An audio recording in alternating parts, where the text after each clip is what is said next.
Welcome to the fourth installment of an 8-week course that has been put on by the Center for the Study of Digital Life in conjunction with Shrikant Rajkar's 52 Living Ideas.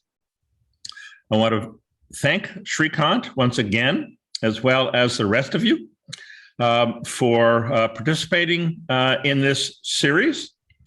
This is not exactly a set of lectures by Hegel or Heidegger, although in many ways we're actually covering some of the same topics. This series will turn into a published book eventually. So I very much appreciate all of your help. I'm Mark Stahlman. I'm the president of the Center for the Study of Digital Life and the co-founder of CSDL. Phil Midland is our guest today. Let me actually begin by reading the statement that I begin and end each of these sessions with. We no longer live in the modern world.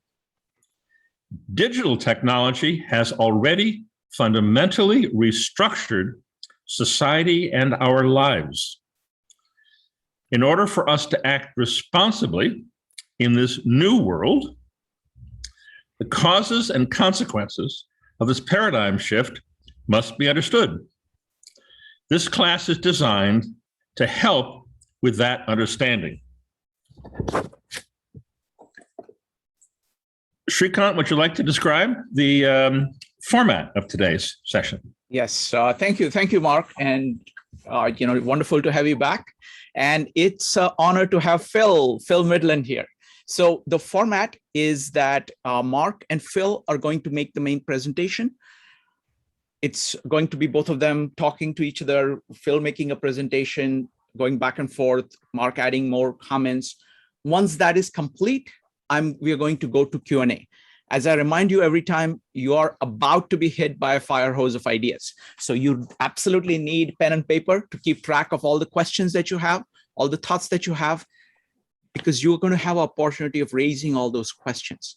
So in the Q&A, the format is you go ahead and ask your questions. You can either do it in audio or on chat. And then I will collect all the questions, organize all the questions, and then Phil and Mark will answer them all. Over to you, Mark. Let me quickly summarize the 8-week course that we're involved with here. We have already accomplished 2 background sessions. The first of them on the way that the decline of the West was treated after Oswald Spengler published the first volume with that title in 1918. So we're more than 100 years past that. We're following that with 2 sessions each on the 3 primary spheres, which are now vying for attention and allegiance and power overall in this new paradigm. Those 3 are East, West, and digital. This is an idea that Phil and I and a few others came up with a few years ago when we founded the center.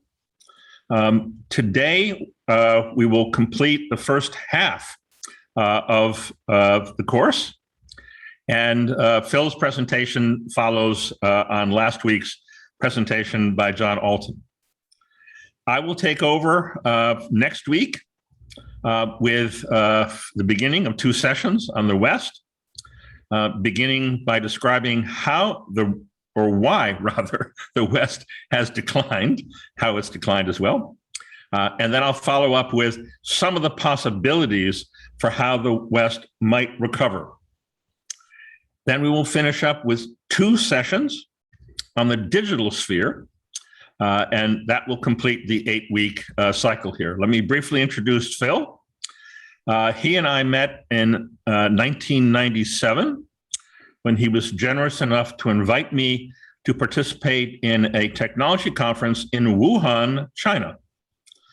In addition to being headline news, you might know that Wuhan is in many ways, the center of technology, education, and research in China, with a combination of Caltech, MIT, CMU, and so forth, all there in town. So that was my introduction to China now 24 years ago. Thank you again, Phil. We have had a number of other adventures along the way. In particular, I want to note for you 2 visits that Phil, again, kindly invited me to participate in. The first of them was immediately after the Trump election, which, as you might imagine, caused a great consternation in China. And I was part of a delegation that Phil put together to try to help inform the Chinese about what was about to happen. My comment in that meeting, as you might not be surprised to hear, is that Trump was going to change everything. The apple cart had already been upset.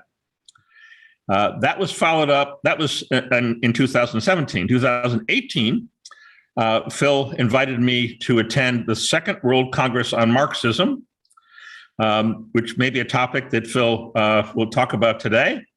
That was utterly fascinating. And so I've had a series of important meetings in China, as well as some meetings in Japan at Phil's behest. Phil is a remarkable expert on the geopolitics and developments particularly in East Asia. He's been working on these subjects for many decades. He is unique in my experience in all of this. So I'm very proud to introduce my friend, my colleague, my co-founder, Phil Midland. Take it away, Phil. Well, thank you. Hope everybody can hear me. Okay, Bill, got a thumbs up. I know very few of you, but it's my honor to meet all of you like this.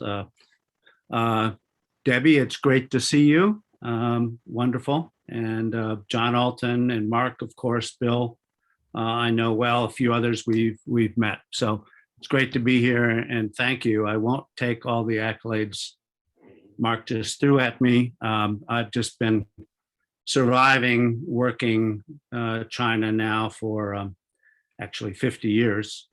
In fact, the person that really got me going in all this is Professor Ed Friedman, University of Wisconsin. Ed and I actually met last week at Madison, Wisconsin. Had a wonderful discussion about how I got started and how he got started. I'll just leave you one little tidbit from that lunch because I think some of you might find it interesting. I said, Ed, what really got you on this course? He said, Barrington Moore. I was very surprised, but we can discuss that at another time. But where did we all start? So I started 50 years ago at the University of Wisconsin. Now, Shrikant, if you could turn on the first slide. And I'm just going to walk through a briefing. And first of all, I want to say I know almost all of you on this call are much more expert than I will ever be on digital and digitally based technologies. But I am going to, with this briefing, touch on a lot of your expertise, and I really look forward to criticism, comment, and questions. But this slide that I'm showing you now is a slide that I used in a presentation in 2013, so 8 years ago, when I was asked to speak at the People's Liberation Army National Defense Technologies Academy, which is in another city that Mark hasn't been to, but is as equally center of tech, and that is Changsha. Changsha is in Hunan province. It's the capital. It's another one of those Chinese cities that is about 5 million people that you've never heard about, like Wuhan was until about 2 years ago. So this is Changsha. Some of you may know classically from movies about Changsha because that's the heart of the movie The Sand Pebbles and the US Navy operations in central China at the time. So anyways, I was asked to give a brief at the National Academy of Defense Technologies in Changsha. This is 2013. Next. This is their emblem. You'll notice it says 1953. 1953, actually, the Academy first was started in the city of Harbin, up in northeastern China. In 1969, it was moved to Changsha for strategic positioning because the Chinese were very concerned about a potential Soviet attack on China at the time. So, but it's the same academy. Some of you that may know China deeply may have heard about the Harbin Institute. This is the same place today. Next.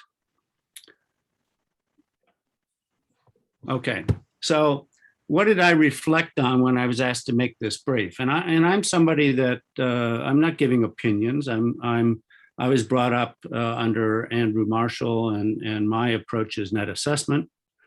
And so here's a study. This is the Springer Press from Germany translated the study, but this is a 2010 study of the National Academy of Sciences of China.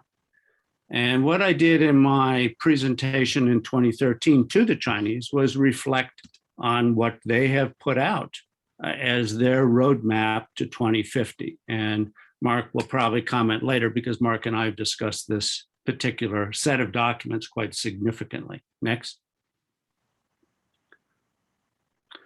So, but let me just show you what the National Academy of Sciences convened in 2010. The names, maybe some of you know, the names aren't the point. What do they represent? So this is 2010, and the National Academy of Sciences for the Communist Party of China is bringing together these key individuals from these key sections to work through, amongst other things, communications and digital technology. So again, 2010. Next. And what did they do? By 2014, the Chinese Academy of Science set forth the first action plan. And many people talk, or China experts talk about reform, et cetera, in China, but this is a very different flavor of reform. This is their targeted and research-oriented development of technologies in key areas, as it says. So that during the period 2020 to 2030, which we're now in, and I think most of us probably would agree that this is the particular decade that's going to make the difference. So, but they set forth on the first action plan in 2014. Next. Now, part of that, and I would doubt that many of you are aware of this, but I'm just going to tell you here that I only deal with open source material.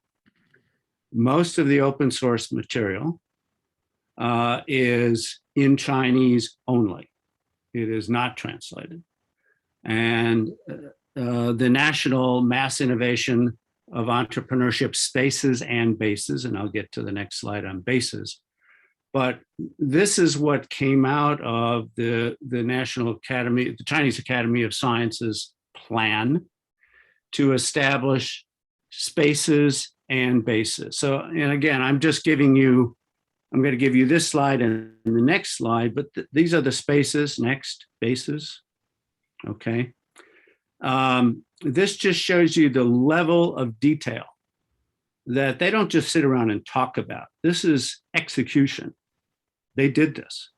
And I can assure you the third batch, which was just completed last year, is in operation and connected. So we have 212, at least, spaces and bases that are interconnected, interoperable, and collectively proceeding with technology-based research and implementation. Next. Okay, so when it gets down to governance, and by the way, the party is the state. I'm sure most of you are aware of that. It seems to me, unfortunately, too many people are just becoming aware of that. There is no government of China. There is the party state, and it governs through people. So in this case, it's the Chinese Ministry of Commerce. And this is a picture, January 2019, Ministry of Commerce meeting. This is not photoshopped, okay? Where they are reviewing certain items of implementation in Africa. But this just gives you one idea. This is, the party is the core. Next. Okay, 10 years ago, there was another party going on. I would call this not science, this is political science. I'll just leave it there because everybody will have their opinions. But the Chinese approached this at a very, very different depth than we did, in a very coordinated way. So I'll let that picture speak for yourselves, because some of you may know people at the table. Yeah. Next. So where are we now? Now, last week, John, I was unfortunate, I was in Wisconsin at the time, so I didn't attend, but I did listen subsequently. Here's two individuals, both of whom maybe you've met. Maybe you know just one, not the other. These are two very key people. Jack Ma, most of you probably think, well, he's done. Jack is not done. And then there's Justin Sun, who, again, I'll just give you my interpretation. Justin is a provocateur. He is a tech vigilante, okay? And I think some of you may know that in much more detail than I. I mean, this gets down to coin and NFTs and all sorts of things. Last year, or earlier this year, Justin was conscripted, and I'm using that term deliberately, conscripted into the party. Justin is now serving at the Central Party School in Beijing. He is the digital provocateur working for and inside the party. What does that tell you? It tells you they deeply respect what this guy is up to, what he's doing. And I'm sure he's still living a good life and doing the things he loves to do, okay? And then you get Jack Ma, who, as several of us know, shows up in Spain last week. Now, you know, why was he there for the Transhuman Conference? I don't know. But I do know that Jack and Alibaba are very deep and invested deeply in agri-technology. So where this is heading, as one example, is digital commune, okay? Just, again, put our minds around what's going on here. So the DAO, which John briefed last week in a natural theological way for the East, but state of the DAOs now. And most of you, I would assume, know what I'm talking about, the DAOs. Here, this is the decentralized autonomous organizations, okay? This is very serious stuff. I don't need to tell you again, most of you, on that. Just last week, our own Office of the D&I published a study by the National Counterintelligence and Security Center. Of course, it highlights the key technologies that we have to be very concerned about in this decade, but it doesn't touch. Metaverse doesn't touch the DAOs at all. So I'm just telling you, I'm not the expert in this area. Most of you are. I'm just telling you the Chinese have absolutely gone off on this route. And if we're only focused on pieces of technology, we're going to miss it, because this, I think, is what the center and Mark have been trying to get us all to understand for years, is not the technology side, but it's the enablement side. Next. So what did Xi Jinping say just last year or earlier this year, March 2021? He's talking about the new development concept. Now you can read through that at your own point, but I can tell you it is very metaverse, very China operating system focused. And literally Xi Jinping talks about writing the world map. So this slide here just gives you something to think about, because as you'll see in a later slide, that red circle at the top is absolutely what's going on. Again, I'm giving you assessment. I'm not giving you opinion here, because the Chinese themselves would honestly tell you this. Next. So here's where we are. Again, reaching to an area that I look forward to most of your comment, but it does trouble me that our own system, even though clearly there are people within our institutions and system that understand metaverse and what this really means, okay? But the Chinese are talking about it, okay? So when issues like expansion packs, for instance, okay, they're seriously discussing this and working in it. And they have Justin Sun in their system, and Jack Ma being the entrepreneur designing their system. And they're headed in this way. Next.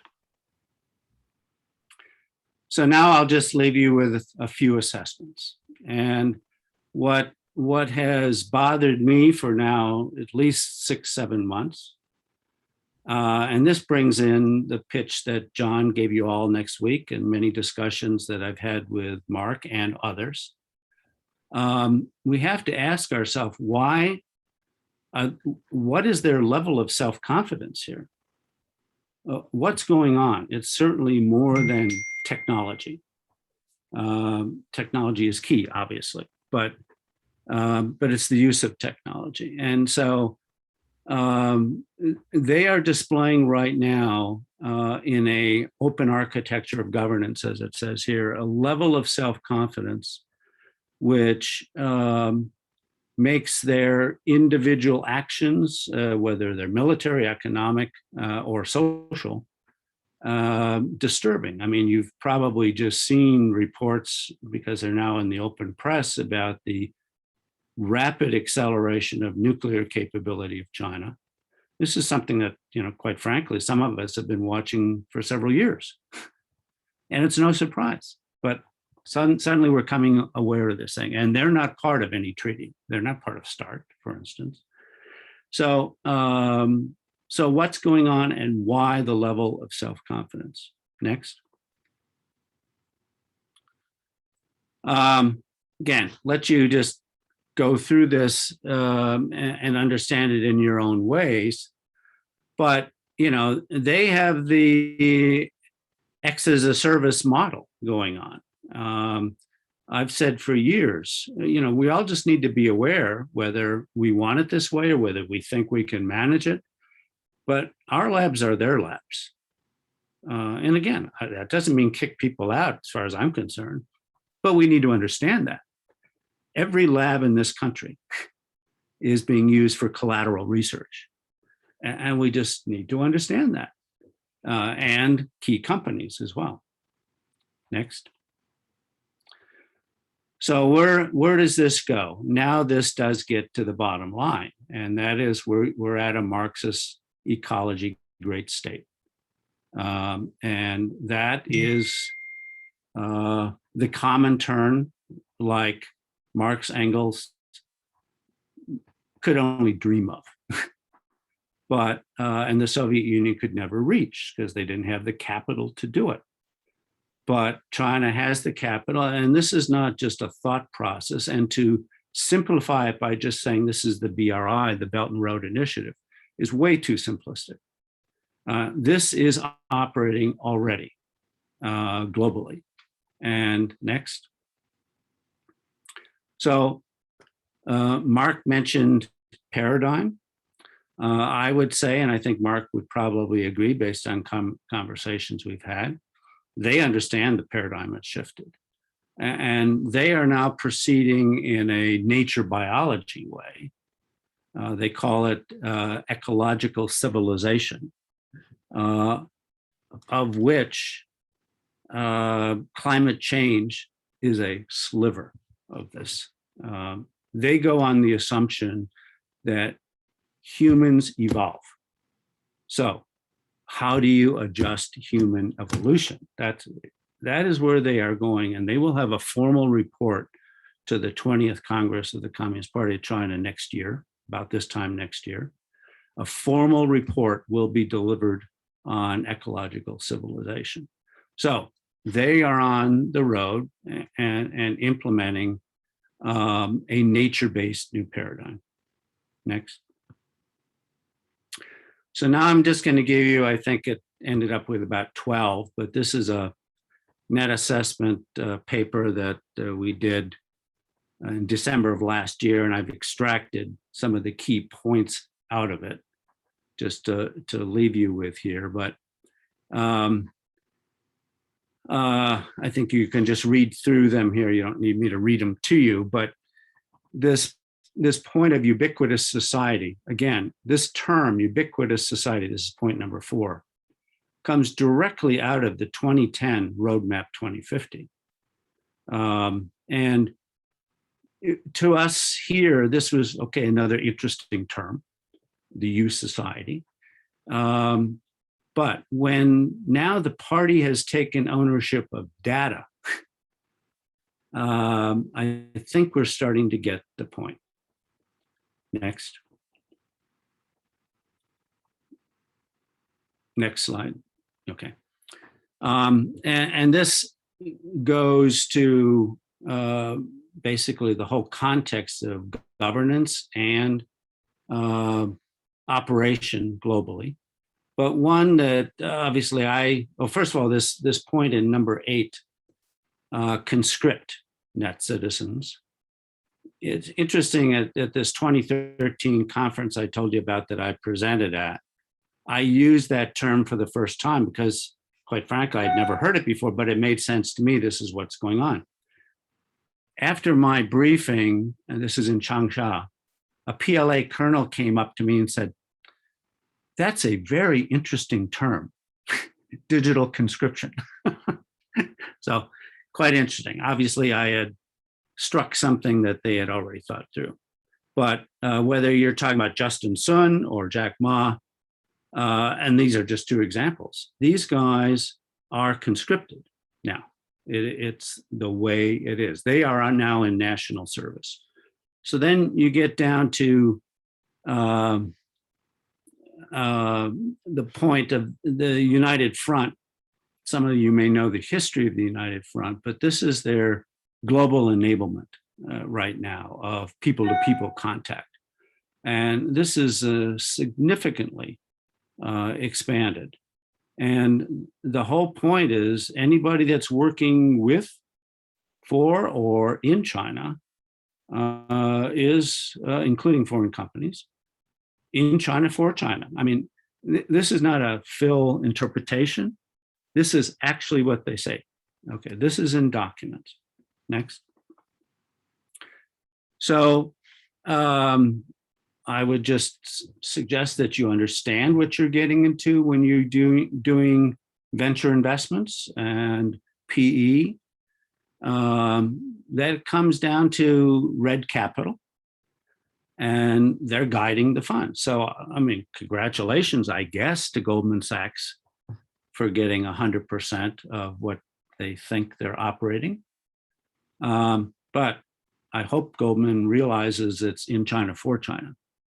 So again, they may make a lot of money out of it, but the difference I would say between the West, especially the US and China, is these companies are Chinese.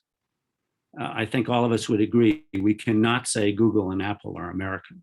Now, again, that's not an opinion, it's just a fact. So, and number 12 is an interesting one that I'm watching carefully. because I think it's already set up, and that's the Central Digital Commission. This would be in parallel to the Central Military Commission. So reminding us that the party is in control of the gun. That's an exact quote from Chairman Mao. So that is the mindset, that is the implementation. These are not just thought pieces that people are putting out. This is in operation. Next. So this is a lot of busy work, but over several years now, some of us have put some thought to this, and because basically at the end of the day, it's best just to have a map of it. And so, and this is something that can be discussed in much more detail at later dates, but this is the e-Comintern. This is, again, in operation. It's not just some magical plan, but it goes from the core of the party to various elements that they are in direct control of, whether in their state or foreign inputs. And you'll see some odd ones there, like the Saudi American Fund, for instance. There are some deeply penetrated operations and establishments globally that as far as the Chinese are doing and they're using, are part of, again, a phrase I use, this is not a formal term, e-Comintern. Next. So Marshall McLuhan, of course, all of you have studied well, and Mark has impressed well on us, but you just follow from Dr. Sun Yat-sen and Deng Xiaoping. Just an interesting note on this politically, because it happened just last week on Double 10, the 10th of October. Xi Jinping made a very interesting speech because he was taking glory and commemoration of the 110th year of the Xinhai Revolution, which is the overthrow of the Qing dynasty. Very subtly, he was congratulating the Republic of China, because that's Sun Yat-sen. But the point is there, they see this as a whole. I think we have a right to be concerned on the Taiwan challenges going on, but in their mind, it's already part of the operating system. So it's more of how we end up getting entangled in this thing, and are we doing it with our eyes wide open? On that one, I would just say that, because this one you don't see in the news, but Taiwan is much more sensitive to Japan than the US. So there are going to be expectations on this coming from Japan to the US that I don't think we've thought through well. But again, we just need to have our eyes wide open of what are we facing, how is this operating, and how do we play the game? Because at the end of the day, this is a metaverse being created, but a metaverse being created from the China side. Next. Now, thinking through the East, and because this is data, we also have to think about where is the data. And the data is not only in China, the data is not only in places that China is operating. Prime Minister Modi established, and Shrikant would probably be able to brief, and others brief us better, but he, in 2015, he launched the Digital Life India. And everything I see, this is operating also in a very interesting way. The Chinese are trying and have penetrated it. I don't think they're in control of it, but they penetrated it. But Digital Life India is very interesting to watch. I'll just share with you, I took my first foreign trip in 20 months, 2 weeks ago. I was invited by the Sheikh in Qatar. And I'll just share with you personal observation. If any place represents digital enablement, Qatar represents it in the best. Absolutely, this place is a laboratory. just think a place like Qatar, the ratio of foreigners to domestics in the country is 8-1. And this thing operates very smoothly, including in the COVID environment. And probably the best airport hub in the world right now is in Doha. And it needs to be thought through, because the Middle East is going to play a very big role in working through data in other places. This is partially what the Abraham Accords is about. And now Ooredoo, which some of you may know, which is the key telecom company of Qatar, they just made a huge play into Indonesia. Well, it's about the data, because Indonesia also has a very similar program to Digital Life India, where almost the whole country now is registered 13-point biometrics. So the data is there. It's now how that's going to be played. Next. So this is what a study that we're doing now. And this is just a general map, so don't get overly obsessed with, I'm just giving a general map. But I call it this is the decade of the reconfiguration of Asia. I think at some point we'll go through our own reconfiguration. But I think in Asia, it's already happening. Now, whether this is going to adjust some of those purple borders geographically and physically, I don't know. But a reconfiguration is happening. And that's why I just brought up the Qatar and Digital Life India and Indonesia as one chain. So this is the one cautionary note that, I mean, I've told the Chinese, I think just be careful you're not ahead of your skis, because I think they have proceeded with a level of self-confidence that is fascinating, and there may be other reasons for this, but they may not understand the reconfiguration of Asia themselves. And that's not necessarily a plus or a minus for us. It could end up being a double minus, who knows? But it's something we all have to pay attention to, that something is in motion. And by our own agencies focusing on specific technology and ignoring, in this case, let's say Metaverse and DAOs, I concerns me. It probably concerns a lot of you as well. Next. So this goes back 300 years, and Mark and I have talked about this for some time. This is the inflection point. This is just a very interesting letter from Leibniz to the Prince of Wales at the time. And it takes some careful reading to go through here.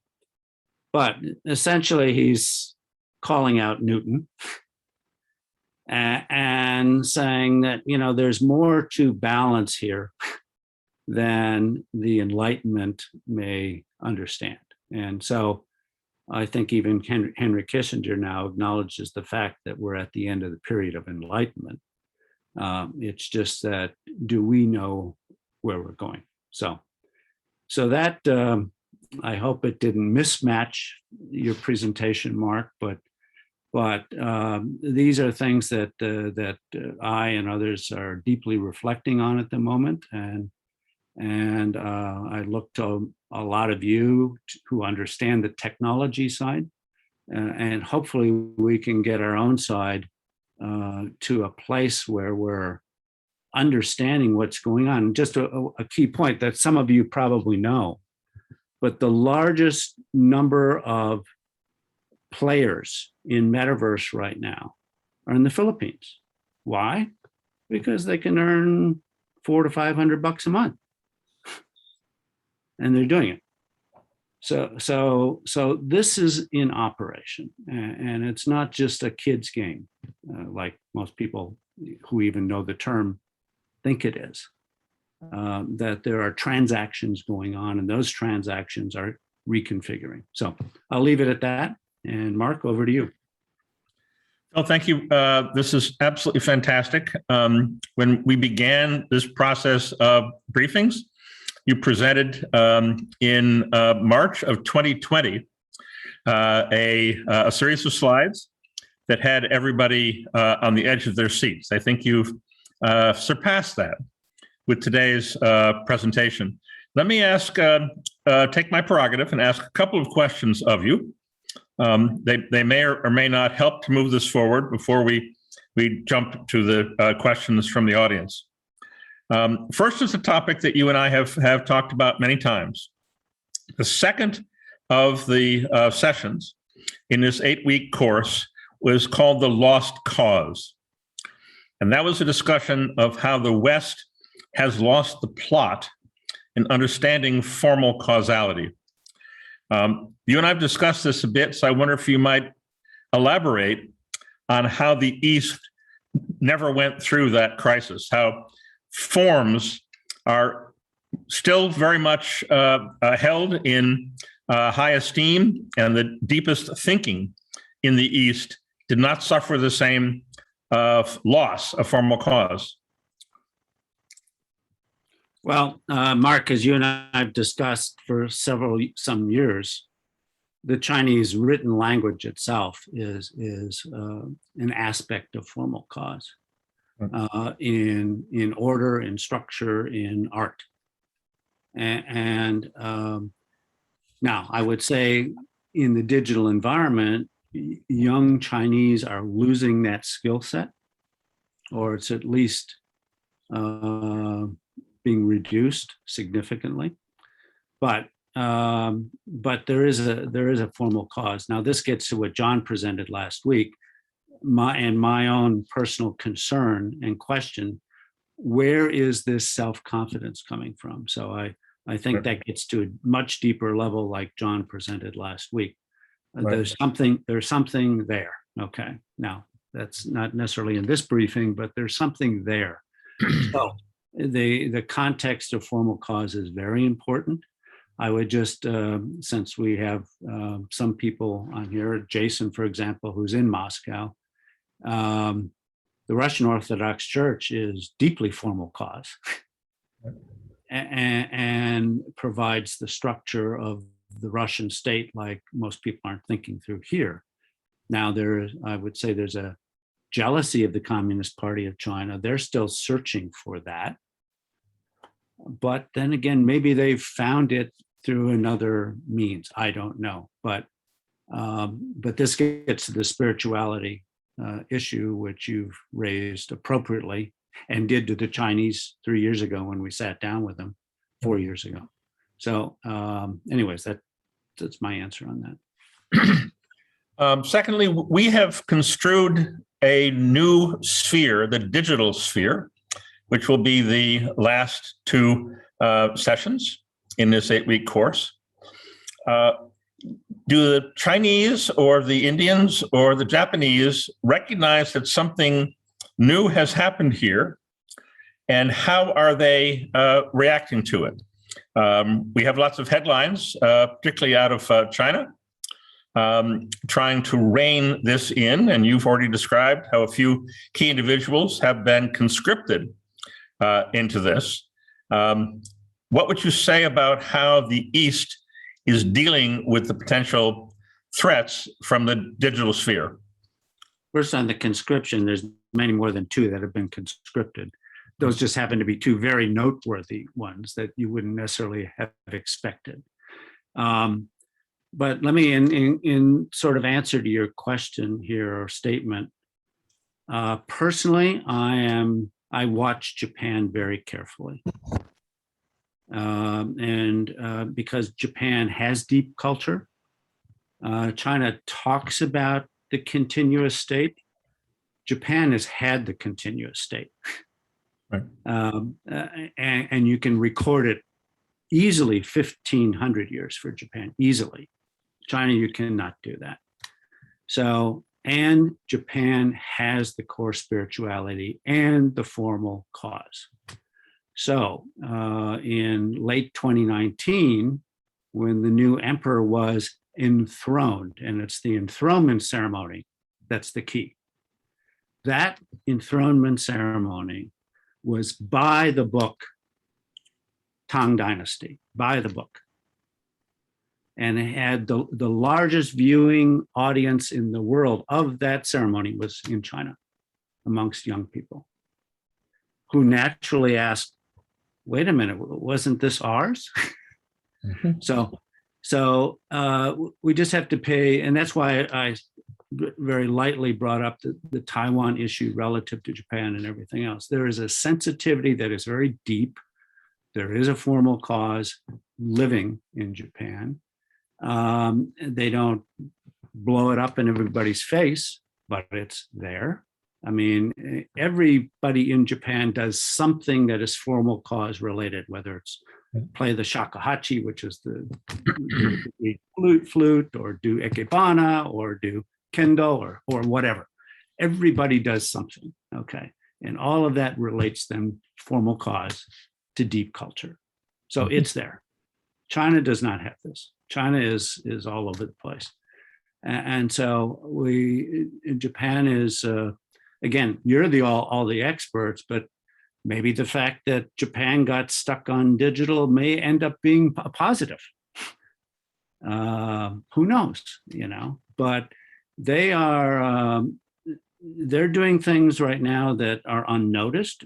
It's not that it's sneaky, it's just that they don't make a big deal out of it.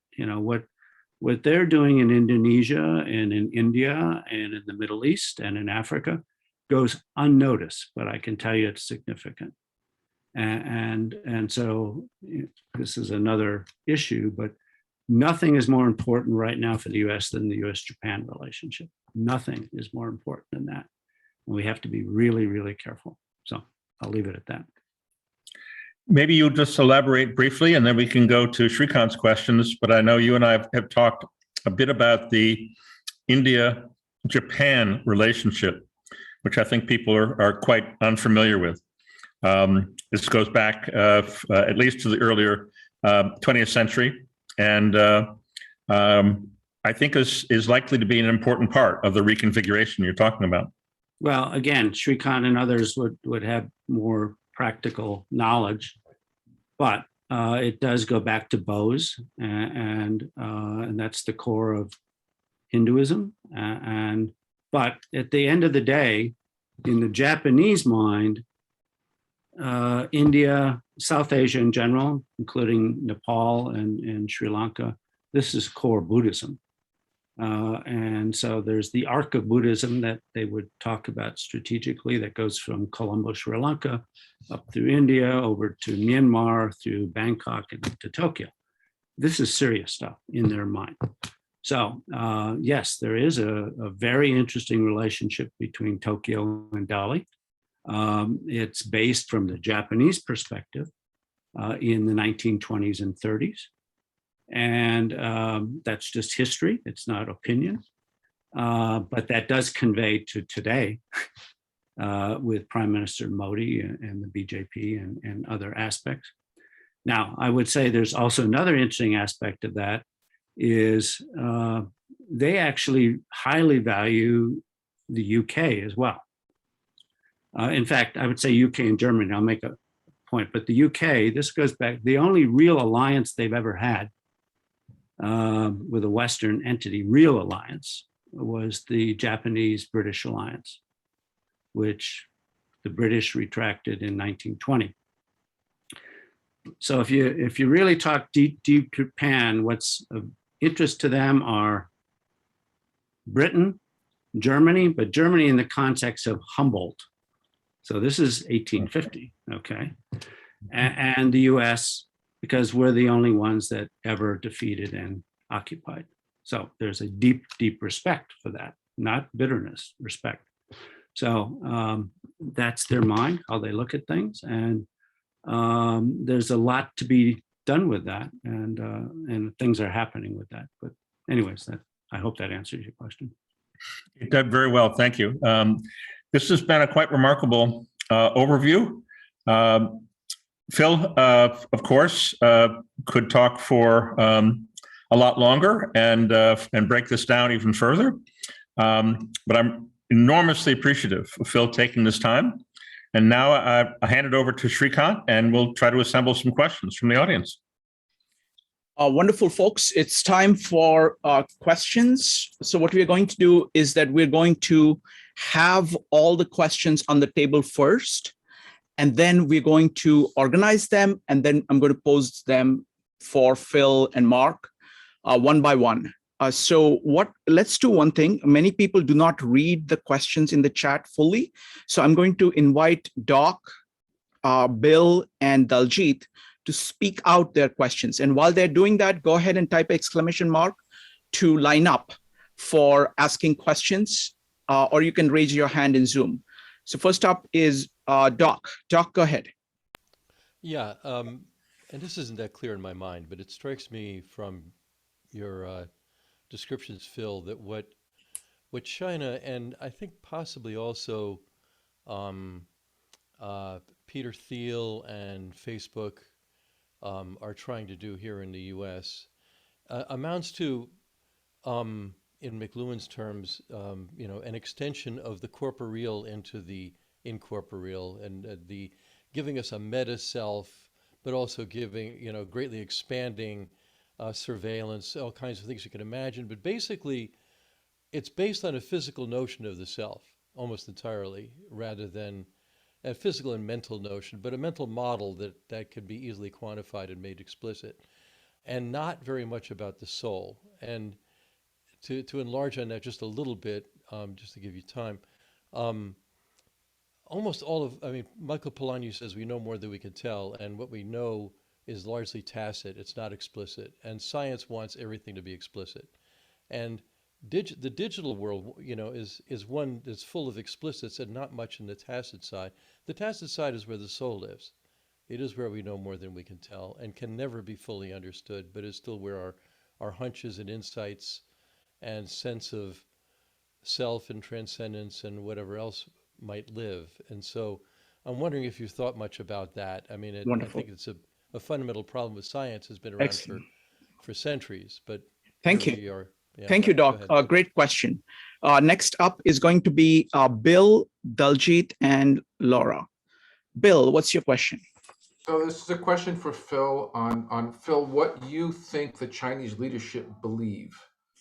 And let me set this up a little bit historically, in that the classic Austrian economic critique of communism and socialism is what they call the information problem, that you cannot top-down organize an economy at scale without the information that flows in from millions and millions of individual pricing decisions that are made at the periphery that cross each other. And that if you look at the failure of Gosplan and one 5-year plan after another in the Soviet Union, they never had that information, and everything ended up getting gamed and the whole thing came tumbling down. So here's my question. Do you think that the Chinese leadership believe that once they have ubiquitous data, they can actually make textbook Marxism, communism work? That's the question. Wonderful. Excellent question, Bill. Next up is Daljit. Daljit, what's your question? Thank you. Thanks, Phil. Thanks for a very evenly presented talk. The slides went by pretty quick. So many questions, actually. I'm surprised by the content of your talk and John's last week. Some of the perspectives more geopolitical than I expected from this, but kind of neat. Would love to hear you kind of double click on this red capital versus our own blue or green capital, particularly in crypto, digital, metasphere. You mentioned Ma and Son, and I immediately thought, well, don't we have our version in Schmidt and Zuckerberg and Bezos and Musk, and this idea that their party is conscripting these CEOs, and maybe our CEOs conscript our politicians. Just would love to hear that perspective, more self-reflective on the US's approach to all of this in contrast to the communist parties. Is this a zero sum, us versus them? Is there any we space here? Is there any Venn diagram between these three spheres that can make us hopeful, or should we all just be shitting our pants? Wonderful. Thank you. Thank you, Daljit. Next up is Laura. Laura, what's your question? Okay, I guess I'm concerned about cyber law. Now when you have China and Japan and US, who's going to write that law? Who can write cyber law? Wonderful. Thank you. Thank you, Laura. Next up is going to be Mike. Mike, what's your question? You mentioned a whole bunch of things that I've been agonizing about for the past decade, but I still can't put them together. One of them is the $1 trillion New Silk Road Initiative. Another one is the Kissinger Institute on K Street, which might have close to 2,000 people working on it, not just old Kissinger and his 10-year-old book on China. The third one is Japan used to occupy before they did, they had a friendly occupation before World War II and during World War II of Taiwan. And Taiwan is, I think, largely a sympathizer of Japan and an antagonist to the mainland. Where do they fit in? And the third one is TSM, which is a sole source for 7 nanometer semiconductors, which makes Moore's law pale by comparison, while the rest of the world is at 300 nanometers, which is the wavelength of green light. Thank you. Thank you, Mike. Great question. A few more, but putting these things all together. Let's start with these, Mike. Let's start with these. Thank you. I want to put it all together into one cohesive on China updated book. Yes, please go ahead and yeah, you can type more things in the chat. Thank you. But great questions. Next up is Praveen. Praveen, go ahead. Oh yeah, okay. I thought you were going to ask it. That's fine. Yeah, regarding the metaverse and DAOs, it seems like the whole Chinese government is just on the level of what the city of Miami is doing, like very far behind. But obviously that could change. But what's the overall plan? And I saw Simone had a good add-on to that too. It almost seems like it's might be like the NBA going to China. How do you really co-opt that? It's really going to be maybe the opposite culture going there. Wonderful. The gamers are gamers, right? Young people are young people. And the DAOs as well, that's decentralized. And they're already trying to kick out Bitcoin. And anyways. Got it. Thank you. Thank you, Praveen. Next up is going to be Simone. Simone, go ahead. Hi. Yeah, just to follow on, it was really, obviously we've got these 3 spheres that we're talking about, the East, West, and digital. And given that most of this talk was about how the East is using digital so ubiquitously, I guess my question was how and in what way are the 2 different, and could you see the digital surreptitiously taking over the East from the inside out, given its ubiquitous use? Like, I'm a bit confused about that, so yeah. Wonderful, excellent. All right, folks, this is great list of questions. Nate, go ahead and ask your question. Hi, I just wanted to ask a little bit about Taiwan. They've been innovating digital democracy models, and they're also really dominant in chip production. And TSMC has recently been expanding into Japan. So seeing signs of that Japan-Taiwan chip kind of related relationship. I was just wondering if you could elaborate on how China sees Taiwan as already included in its sort of sphere when it also seems to be oppositional to that. Wonderful. Thank you. Thank you, Nate.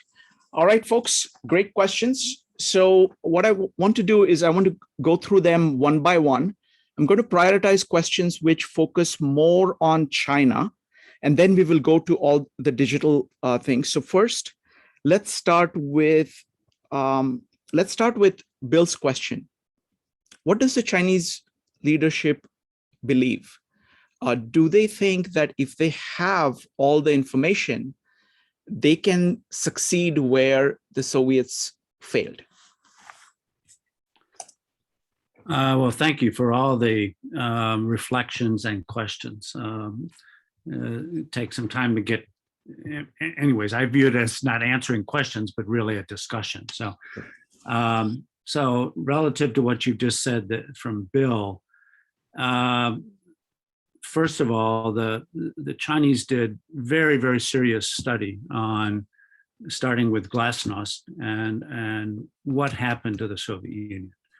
They took it from a very serious perspective of what happened. Okay. I'm not sure we did, but that's neither here nor there. But they, by the time we get to 2004, and Mark is aware of this because I've shared it with him, they launched a 7-year study at the Central Party School to deconstruct Marxism and then reconstruct it. That was a 7-year study. It was done at the Central Party School. I should tell you that in 2004, they sent their senior vice president of the Central Party School to Washington. I organized this, and all of this was briefed to the US. Okay. It's just that post 91, 92, quite frankly, we had shut down on Marxism and communism. We just shut it down. It was done. Okay. So you can imagine the Central Party School comes to Washington in 2004 and briefs this 7-year project, this study, Koti in Chinese it's called. It's a policy generated study that they are going to do. Keep in mind that their initial studies in Marxism, this is an interesting fact just to be aware of, came from Japan, where the initial Chinese students went in the late 1890s to Waseda University. One of the founders of the CPC, Li Dazhao, is a graduate from Waseda in Marxism. So it went from Germany to Japan to China. So by 2004, and because of what happened to the Soviet Union, they knew very clearly they had to rethink and reconstruct all of this. And by that time, starting in 1999, they also formed a commission called another one of these terms that, here we just, these crazy terms the Chinese come up with. That's our thinking. It was information. And we thought, okay, information, Now, this was very serious. This is 1999. They had set up a commission on information. 2004, they're setting up a commission and a long-term study on Marxism itself. So by 2011, we have the China Academy of Sciences roadmap, and we have Xi Jinping, who is the president of the Central Party School in 2011, Xi Jinping. So when the Marxist study was completed in 2011, it was Xi himself who was in charge of it. So by 2012, November, December 2012, when he took over, this was his operating plan, all redone and revitalized. So again, this isn't for us to all say whether this was right or wrong. But I can tell you that they took 15 plus years to seriously review this in the political, social, technical, national security level, and they did. And so by December 2012, they executed, okay? And I remember very clearly March of 2013, when Xi Jinping and President Obama met, and Xi Jinping used the term in a public speech, great state. Even though the Chinese, that's two characters, Daguo, it's very clear. There's nothing more that it can mean than great state. So the issue should have been, what do they mean by great state? Instead, we, whether it's deliberately or naively, we translated it to great power. Great power is not great state. Great state includes civilization and culture. Great power does not. So the question then becomes, when was the last time China saw itself in a great state relationship? 1689, the Treaty of Nerchinsk, Peter the Great and the Emperor Kangxi. So Xi Jinping starts talking about Kangxi. I mean, it's very clear what Xi has in his mind, what great state is. So in now the 8 years since, and with the technologies and the capability of the party to empower and enable, they've proceeded on this. So the one of the questions that I forgot who asked it, but the law area. Keep in mind that they have set into motion and into law, cybersecurity law and biosecurity law, and set up the Online Gaming Ethics Commission. Okay. These are not just, in our sense, congressional studies and discussions. These are now in law. So on the question of law, it's very difficult for US lawyers to come to terms with Chinese law because we really thought they were going to come to Jesus. Well, they're not coming to Jesus, okay? There is party law. Party law is supreme. Civil law and criminal law in China are implements of the state itself, but party law is supreme. And it's called Zhengfa. And if there are any lawyers in the US that have taken the time to go to law school in China, I mean, really go to law school. I'm not talking about attending 6 months to a year, nice introduced to me course. I would be surprised. Okay, of course, they've sent a lot of lawyers here to Yale and Harvard and Georgetown and wherever. But so they understand our system pretty well, but we don't have a clue about their system. So now they've set up cybersecurity and biosecurity law. We're going to have a very tough time figuring out how to navigate this because we don't have, if we have any, we don't have the numbers of people qualified to work through that. So it's a huge problem. I don't know if you want me just to continue on and answer the question. I want to ask a follow-up question because this is a pattern that I've noticed in several things that Mark has said over the months, and what you're saying as well, that in order to understand what the Chinese are doing, you have to understand the Chinese history and how big a role it plays in their thinking, that is the base for them to project into the future. And if you do not understand that, of how they are thinking, you're talking about Jinping talking about a past dynasty and saying, that is the kind of thing I'm trying to bring back in this modern situation. So, and the Western mind doesn't operate quite like that. So can you talk a little bit about the use of and the role of history in the thinking of the Chinese? Well, is Dao in the metaverse world just happen to be the same sounding word as the Dao? Mm-hmm.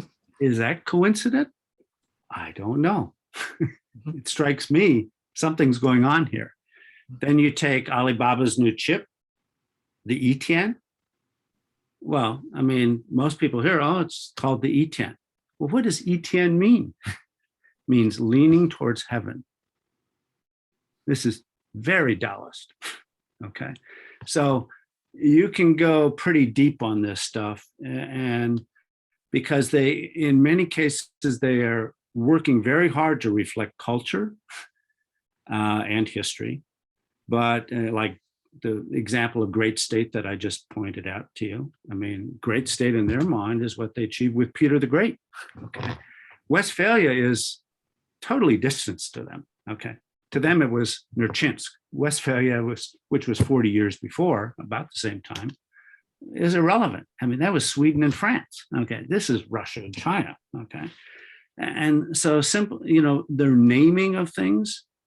You really should have listened to a few specialists to explain to you the nuance, because nuance plays a huge role in motivating people. So this ETN chip, I mean, I don't know technologically.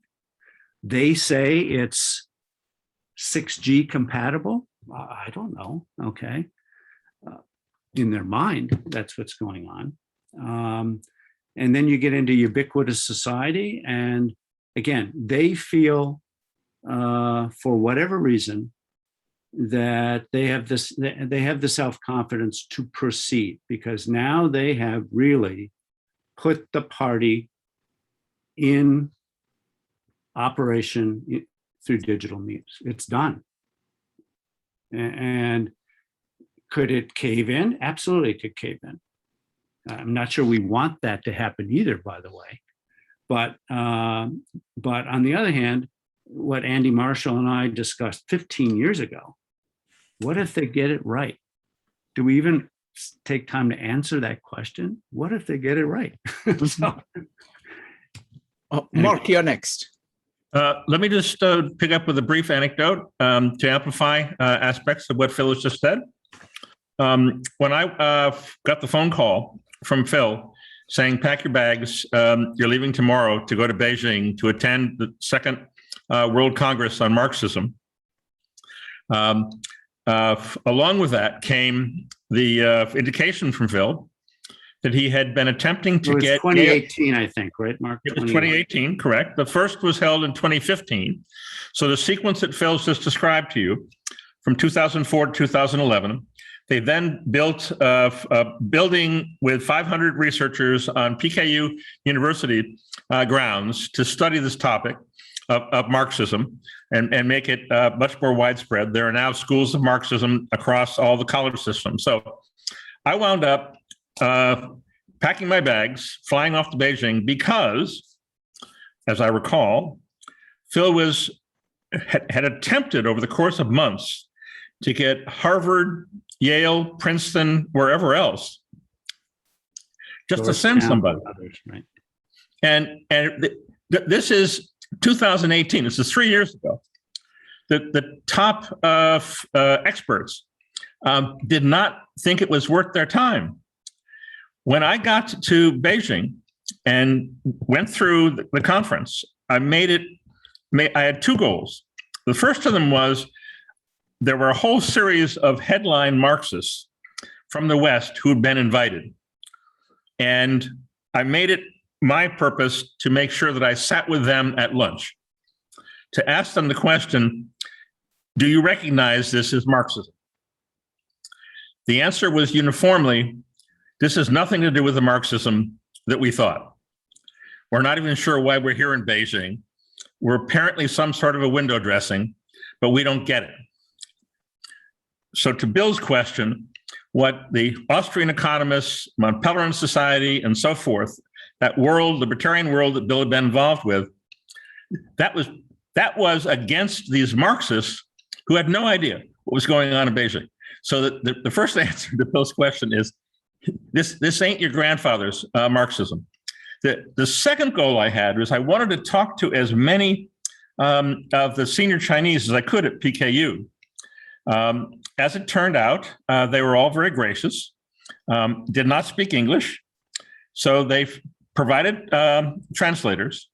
And I had multiple conversations with deans of schools of Marxism, as well as sitting through multiple sessions.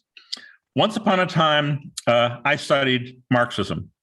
I think I have roughly everything that Marx, Engels, Lenin, and Stalin wrote somewhere in the back of my garage. None of that still applies. It turns out that the enthusiasm across the Chinese participants and the stories that were told by the senior people at the conference indicated something radically different. Not only were they enthusiastic, but they felt like this was an open opportunity for them to continue to contribute. So what Bill has described in terms of a rigidly locked down, dogmatic situation simply does not apply. Chinese Marxism, and therefore Chinese communism, is something that Harvard, Yale, and Princeton, I suspect, still do not understand. Wonderful, Mark. Thank you. Thank you. Next, I'm going to combine two questions because both of them are getting to the same issue. This is Daljit's question and Simone's question. Daljit talked about red cap and blue cap. He's talking about whether we have our own versions of Jack Ma in the US, in the West, and how is it different, the cooperation or conscription of businessmen to do the bidding of the government. So that's one side. And Simone was asking about how is digital affecting the East and is being, how East is responding to digital versus how is the digital affecting the West and how is West responding to digital. So let me put those on the table. Phil and then Mark. Well, I don't really have much to answer on that. It's just very different. And the Eric Schmidt, Senator Mark Warner relationship, I mean, yeah, that exists. Okay.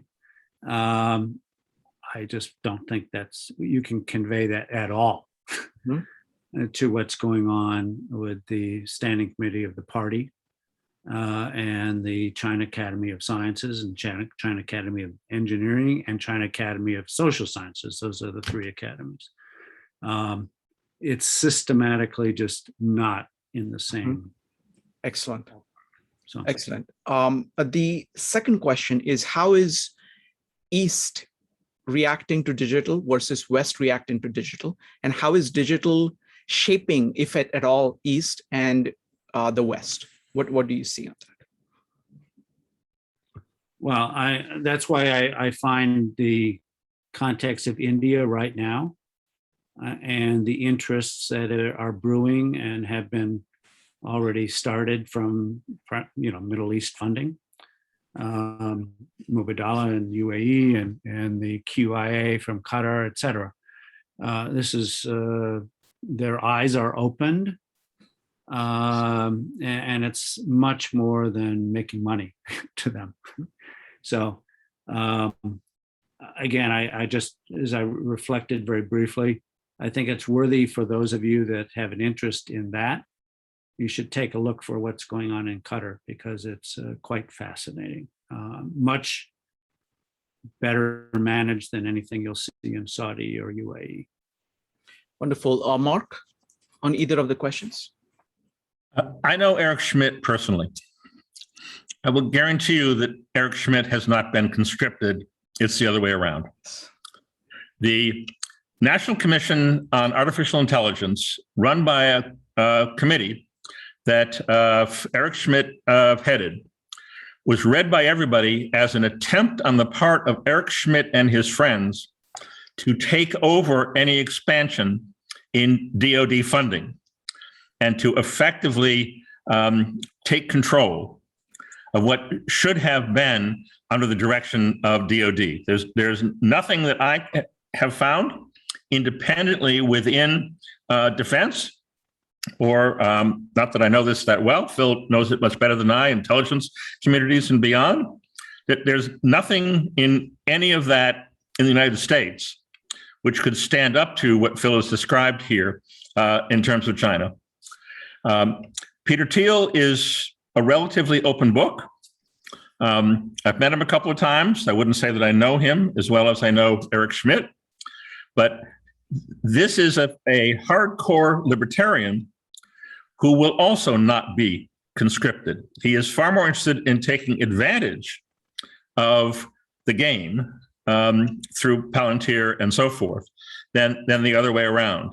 And so my answer to the question is, in the United States, at least, the digital sphere has already, to use Phil's term, penetrated to the highest levels of the way that we are approaching these questions. Quite the reverse of what has happened in China. The conscription of the individuals that Phil described, in my experience, fair amount of it personal knowledge of the people involved, it's day and night between the two at this point. Wonderful. Next question. This is a very deep question from Doc, and this is for either Phil or Mark or both. When digital extends something, it extends the corporeal aspects, the explicit aspects, not the implicit aspects. So what is the net impact of digital extending senses where it extends only the corporeal aspects and leaves aside the human soul? What is the net impact of that on people or societies? I'll just say from everything I'm hearing, and you, again, you all are the experts, but you need to see what Metaverse is doing, because I already see the impact in East Asia. I can just imagine what it is in other places, but it is having a huge impact with the underbanked and unbanked in developing countries. And I just don't know where that's going to go. I'll just add another anecdote here, which Phil's familiar with. If we are to reach something that approximates artificial general intelligence, AGI, then that can only be accomplished by trying to create artificial souls. If this issue is approached as it is, as far as I can tell, Stanford HAI is probably the best place to go to see this, all sorts of public events. You can tell what's happening with artificial intelligence research here. No one has even begun to ask that question, and that is not true in China. The experience that Phil and I have had with some AI researchers, in particular efforts to try to understand how it is that you might build an AI that could perform as well or better than humans on the Yi Ching, is at the heart of how they would understand the topic of a soul. Only a soul, not a machine, a soulless machine, could understand and apply the I Ching. And this is at least one aspect of what's going on in China. If there's going to be add on to that, Mark, because you may want to add on what I'm going to say is, sure.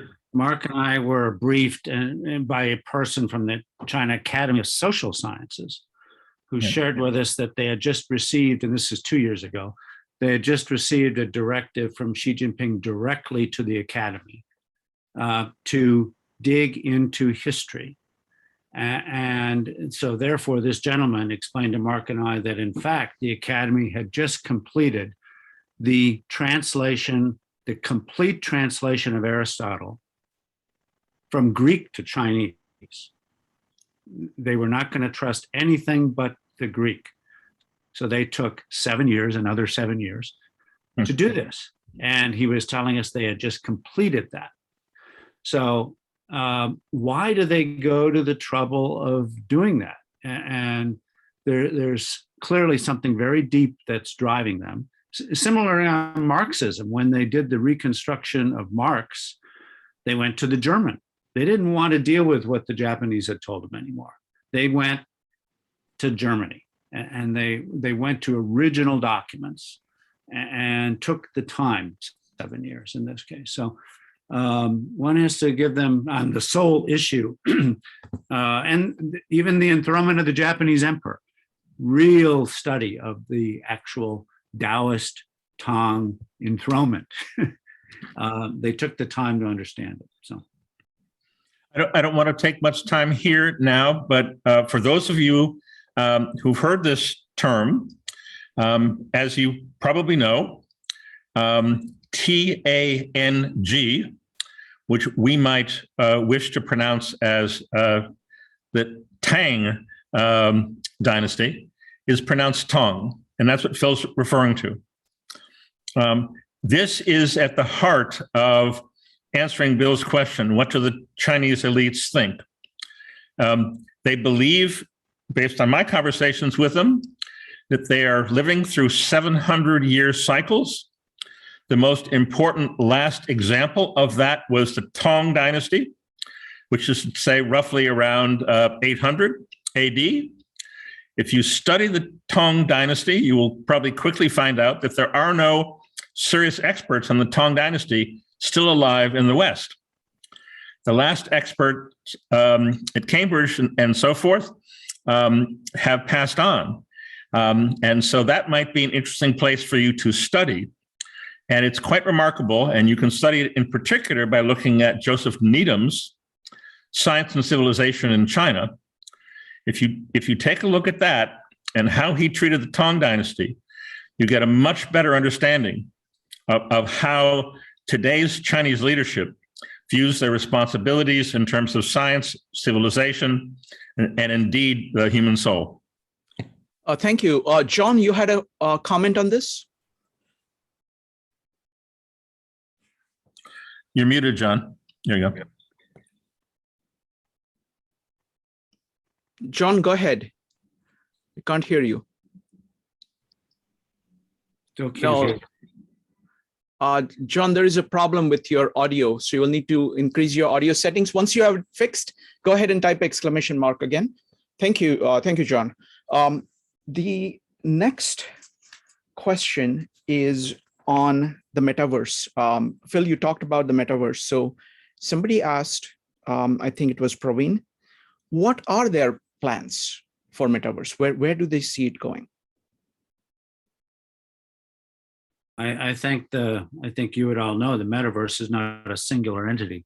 It is this expansion pack, and all I'm telling you is the CPC is actively designing their metaverse for experiential, full environmental experience, and who knows where that's going to go. But since they already have a globally enabled operating system, it is very clear to me that their intention is to experience Chinese Marxism in expanded ways virtually. And who knows what that, again, who knows what that's going to do to the underbanked and unbanked, who can also make some money in living out of this. So it's a big unknown and needs serious scholarship. Wonderful. Now, there is a list, laundry list of items that Mike had. And if you would like to pick up on any of them or none of them, you're welcome to do that, any, all, or none. One is about what is China doing with the Belt Road. Second is the dynamic between Taiwan and Japan. And third was about TSM, and fourth was about Kissinger organization. So would you like to comment on any of these? Well, I'll just, on the Taiwan issue, as I tried to bring up my presentation, for just to alert all, this is much more sensitive and not a black and white issue at all. That Taiwan was a colony of Japan for 50 years. And when Chiang Kai-shek moved to Taiwan in 1949, his first investors were Japanese. So there is a very, very strong connection and respect from Taiwan towards. Taiwan did not have the hard time that Korea did under Japanese colonialism. Quite frankly, as I speak as a Navy guy, the Navy operated Taiwan, the Army operated Korea, so it probably was the reason. So, but there's a lot of deep issues going on there. The other thing I would just, and this gets into, maybe John presented, or this gets into the Tao itself.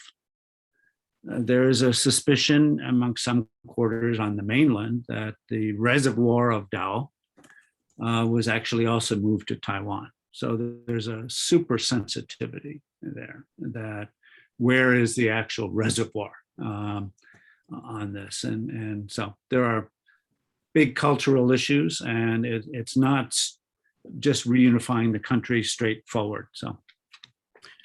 Wonderful. All right. So what I want to do is, before we wrap up, Mark, if you could give us a preview of what is coming up, and then we will wrap up. Go ahead, Mark. So once again, we're now halfway through an 8-week course on the 3 spheres, East, West, and digital. John Alton, Phil Midland have both done remarkable work for us. If you did not listen to last week's session yet, go back and listen to what John had to say. I'll be taking over. The next 2 sessions will be on the West. The first session will be on how we got into this predicament in which we've now found ourselves, the decline of the West. Session after that, 2 weeks from now, will be on how we might find our way out of it. What do we have to retrieve from the West, starting with Aristotle, as the Chinese have already translated and worked on this. And this is not just Central Party School. There are schools of Western classics throughout the entire Chinese educational system now. That's 2 weeks from now. And then we'll move into the digital sphere. Digital sphere is going to wind up being a conversation about its own history in alchemy, its various efforts to retrieve the spark of the divine, what it means to attempt to become immortal, what is going to happen with artificial intelligence. So we'll go through 2-week sessions. We have 4 more weeks to go. I want to thank you all very much for your patience with some difficult subjects and with your very well-placed and pointed questions. And once again, thanking Phil and Shrikant for their great help in doing this. Let me do one thing before we close. So Phil, this was an incredible honor. I mean, it was a very eye-opening presentation, just incredible presentation beyond all my expectations. So thank you very much. Would you like to make any closing comments before we wrap up? Let me just say that I have a long friendship and association with Mark, and I appreciate everything he's done with you, Shrikant, to develop this, because I think we may all agree that right now, professionally, we need to be a bit provocative because we need to get ourselves engaged in thinking what's going on here. So I hope I made a small chip on that, and would be happy to do more. So just let me know. Thank you. Nice. Thank you. Nice Thank you, Phil. interacting with all. Mark, would you like to repeat your paragraph? Remember, we no longer live in the modern world. Nearly everything we see around us, however, continues to believe that nothing has really changed. That clearly is not the case in China. The East did not embrace modernity, starting with the printing press, in the same way that the West did. It became a superficial embrace, and what they are returning to is not modern behavior. They also recognize digital technology is the source of this change. This is not a bunch of people sitting around a round table someplace. This isn't the Bilderberg group. This isn't a bunch of bankers and journalists trying to imagine what comes next. The amount of work that has gone into this in the East is an enormous multiplier. To be responsible under these circumstances, we have no choice but to understand. Phil has been very clear here. He's not presenting Phil's opinions.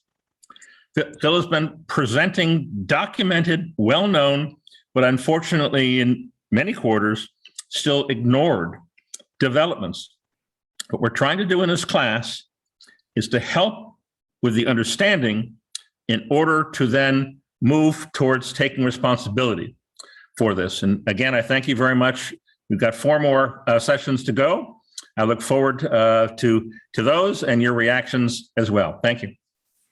Thank you, Mark. Have a nice evening, everybody. Bye. Thank you.